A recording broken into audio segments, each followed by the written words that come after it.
नई दिल्ली में वायु प्रदूषण एक बार फिर खतरनाक स्तर पार कर चुका है। गुरुवार की सुबह राजधानी का एयर क्वालिटी इंडेक्स यानी कि AQI 535 दर्ज हुआ, जो सीधे सीधे सीवियर यानी कि गंभीर श्रेणी में आता है।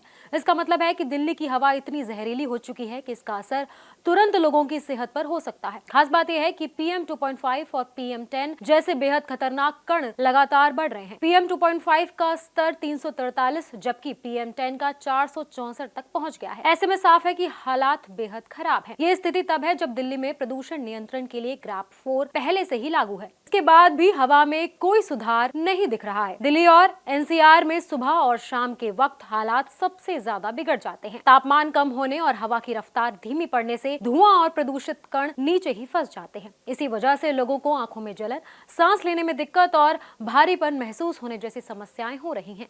सड़कों पर सफर करना भी मुश्किल होता जा रहा है। कई इलाकों से लोगों ने बताया कि कुछ मीटर दूर तक भी साफ नहीं दिख रहा है। ऐसे में साफ है कि फिलहाल हवा में सुधार की कोई उम्मीद नजर नहीं आ रही। उधर मौसम ने भी करवट ली है। मौसम विभाग ने हल्के से मध्यम कोहरे की संभावना जताई है, जिससे विजिबिलिटी और कम हो सकती है। वहीं दिल्ली NCR में वायु प्रदूषण का बुरा असर व्यापार और उद्योग पर पड़ रहा है। बढ़ते प्रदूषण की वजह से लोग ग्राफ 4 और प्रतिबंधों से व्यावसायिक और हल्के वाहनों का संचालन बाधित हुआ है। दिल्ली के बाहर से आने वाले वाहनों की संख्या में भारी गिरावट आई है। इसका सीधा असर रिटेल बाजार, उद्योग और पर्यटन पर पड़ रहा है। प्रदूषण को देखते हुए डॉक्टरों का कहना है कि ये हवा बच्चों, बुजुर्गों और गर्भवती महिलाओं के लिए बेहद खतरनाक है। बाहर निकलते समय मास्क पहनना, आंखों की सुरक्षा और घर के भीतर रहना ही बेहतर है।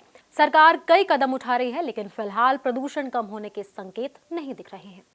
Subscribe now and press the bell icon. Never miss an update.